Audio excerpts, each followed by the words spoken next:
Shalom, salam sejahtera. Renungan malam seiman berjudul Menyesuaikan Kebenaran Kristus. Jadi siapa yang ada di dalam Kristus, ia adalah ciptaan baru. Yang lama sudah berlalu, sesungguhnya yang baru sudah datang. 2 Korintus 5 ayat 17. Ayat ini merupakan janji kepada mereka yang di dalam Kristus, di mana ini merupakan pengalaman dari Rasul Paulus sendiri. Dia yang semula adalah seorang yang menganiaya orang Kristen, namun menjadi pengabar Injil, bahkan dianiaya oleh sebab imannya kepada Yesus Kristus. Satu perubahan yang sungguh luar biasa. Dalam artikel umum yang diterbitkan oleh Review and Herald pada tanggal 1 Juli 1890, Ellen G. White menuliskan tentang kelemahan rohani tidak dapat dimaafkan, di mana pendahuluannya adalah sebagai berikut.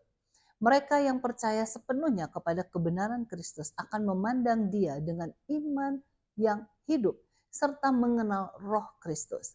Iman yang sederhana memungkinkan umat percaya untuk mati dalam dosa dan hidup dalam Allah melalui Yesus Kristus Tuhan kita.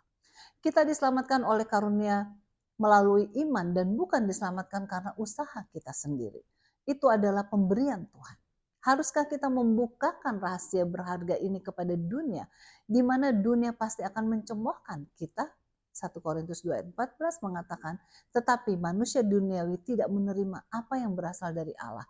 Karena hal itu baginya adalah suatu kebodohan dan ia tidak dapat memahaminya, sebab hal itu hanya dapat dinilai secara rohani.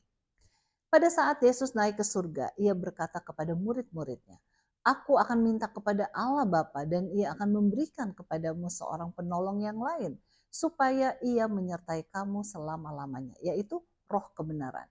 Dunia tidak dapat menerima dia sebab dunia tidak melihat dia dan tidak mengenal dia.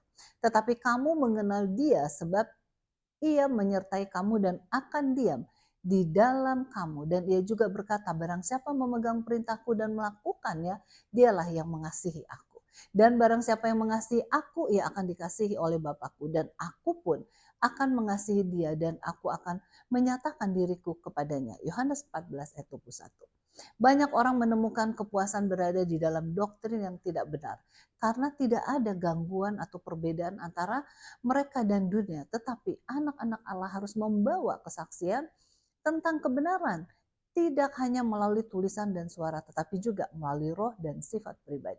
Juru selamat kita menyatakan bahwa dunia tidak dapat menerima roh kebenaran. Mereka tidak dapat merasakan kebenaran karena mereka tidak dapat merasakan Kristus. Penulis kebenaran itu, murid yang suam-suam kuku, profesor yang berhati dingin, mereka yang tidak menyatu dengan Roh Kristus, tidak dapat merasakan kemuliaan kebenarannya. Tetapi mereka justru menetapkan kebenaran mereka sendiri. Dunia mencari hal-hal dari dunia, urusan-urusan duniawi, kehormatan duniawi, kesombongan diri, pemanjaan diri. Kristus berusaha untuk mematahkan mantra yang menahan manusia dari dirinya sendiri. Ia mencari perhatian manusia untuk dunia yang akan datang, karena setan telah menutupi dunia dengan bayangannya. Kristus membawa dunia yang kekal yang dapat terjangkau oleh penglihatan manusia. Ia mempersembahkan atraksi di hadapan mereka, mengatakan bahwa ia akan menyiapkan rumah bagi mereka dan akan datang lagi dan menerima mereka kembali kepadanya. Merupakan rancangan setan untuk memenuhi pikiran manusia dengan kecintaan terhadap hal-hal yang sensual agar kasih Allah dan keinginan akan surga tersingkir dari hati mereka. Kiranya kita semua akan berpaut kepada Kristus sepenuhnya sehingga tidak akan terpengaruh oleh setan, melainkan dipimpin oleh rohnya setiap hari. Kiranya Tuhan memberkati.